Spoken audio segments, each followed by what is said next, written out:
ওম শান্তি। আজকের প্রাতঃমূল্যে বাপদাদা বলছেন, মিষ্টি বাচ্চারা, এখন ঘরে ফিরে যেতে হবে। সেই জন্য দেহসহ দেহের সকল সম্বন্ধকে ভুলে এক বাবাকেই স্মরণ করো। এটাই হলো সত্যিকারের গীতার সার। মুরলির প্রশ্নে বাবা বলছেন, বাচ্চারা, তোমাদের সহজ পুরুষার্থ কী? উত্তরে বাবা বলছেন, তোমরা সম্পূর্ণ চুপ থাকো। সম্পূর্ণ চুপ থাকলে বাবার অবিনাশী উত্তরাধিকারী পদপ্রাপ্ত করবে। বাবাকে স্মরণের দ্বারাই সৃষ্টিচক্র ঘোরাতে হবে। বাবার স্মরণে আমাদের বিকর্ম বিনাশ হবে, আয়ু বৃদ্ধি পাবে। এই চক্র জানার দ্বারাই আমরা চক্রবর্তী রাজা হয়ে যাব। এটি হলো আমাদের সহজ পুরুষার্থ। ওম শান্তি। আমাদের মিষ্টি মিষ্টি আত্মিক বাচ্চাদেরকে শিব পিতা এসে প্রকৃত গীতা শোনানোর দ্বারা আমাদের আত্মাদের সদ্গতি করাচ্ছেন। প্রত্যক্ষভাবে পরমাত্মার কাছ থেকে আমরা ভগবানের কাছ থেকে রাজযোগ শিখছি।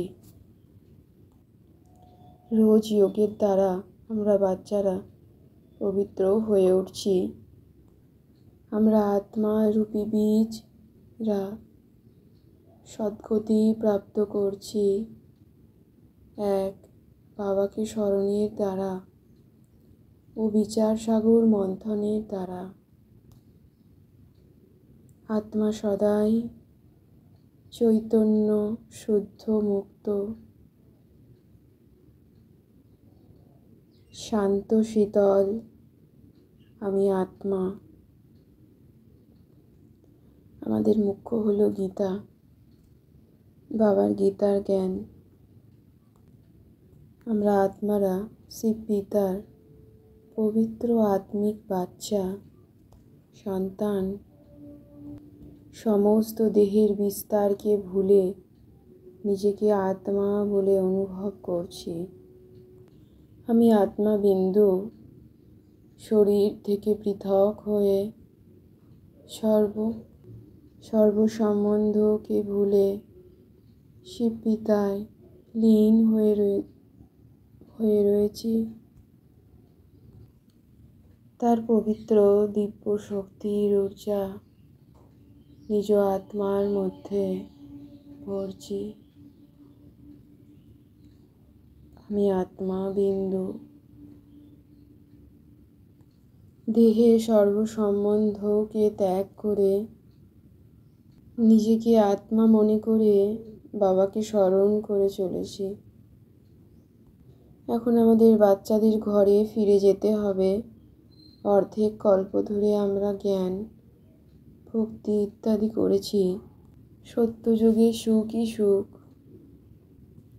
তাই আমরা বাচ্চারা সত্যযুগের জন্য নিজ আত্মাকে পবিত্র করে তুলছি।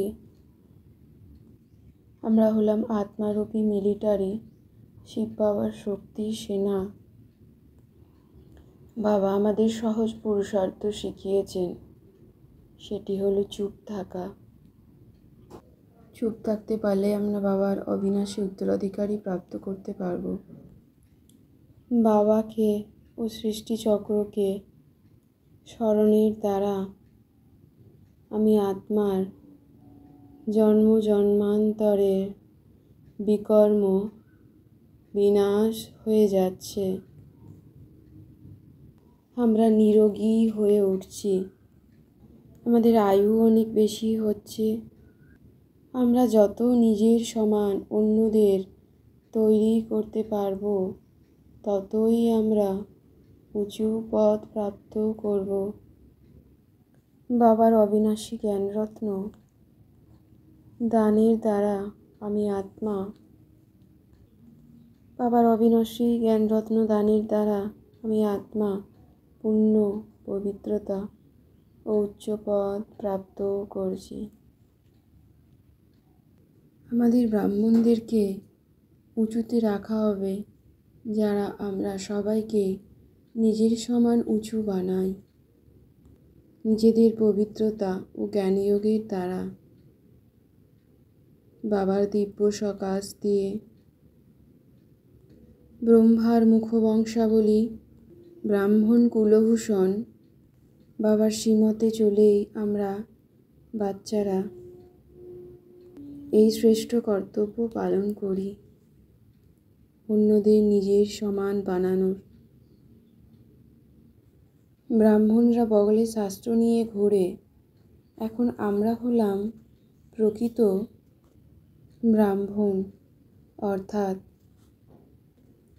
আমাদের বুদ্ধিতে সত্য জ্ঞান আছে আর ওদের কাছে শাস্ত্র আছে। আমাদের বাচ্চাদের নেশা চড়ে থাকে, আমরা বাবার শ্রীমতেই চলে স্বর্গ বানাচ্ছি।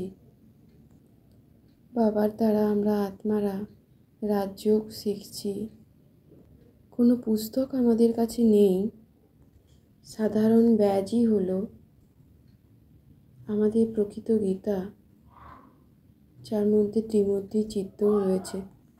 সেকেন্ডেই সম্পূর্ণ গীতা আমরা নিজেরা বুঝে অন্যকে বোঝাই। ইনি আমাদের শিব পিতা, যাকে স্মরণের দ্বারা আমাদের সমস্ত পাপ বিনাশ হয়ে যায়। আমরা বাবার মিষ্টি মিষ্টি হারানিধি বাচ্চারা নিজের মনের পবিত্র শুভ সদ্ভাবনা, শুভবুদ্ধি সংকল্পের দ্বারা নিজ আত্মা অন্য আত্মার শ্রেষ্ঠ কর্ম করি ও করাই। বাবার অবিনাশী জ্ঞানরত্ন দান করে প্রতি পদে পদ্ম সমান উপার্জন জমা করে চলেছি। শ্রেষ্ঠ ভালো পুরুষার্থের দ্বারা উঁচু থেকে উঁচু পদ প্রাপ্ত করছি। এই কর্ম থেকে বাঁচার জন্য আমি আত্মা দেহি অভিমানী থাকার পুরুষার্থ করে চলেছি। আমি আত্মা আমার শ্রেষ্ঠ সংকল্পের দ্বারা, আত্মিকতায় রুহানিয়ত প্রভাবের দ্বারা ফরিস্তা ভাবের মেকআপ করে সকলের স্নেহী হয়ে উঠছি।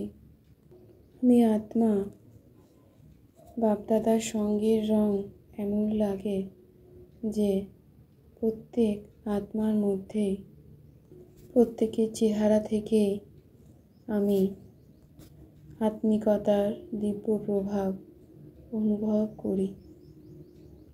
আমি বাবার আত্মিক সন্তান, আত্মিকতায় থেকে ফরিস্তা ভাবের মেকআপে শতই সুন্দর হয়ে উঠছি। ফরিস্তা ভাবের মেকআপের দ্বারা সদাই ঝলমল করতে থাকি ও সকলের স্নেহী হয়ে উঠছি।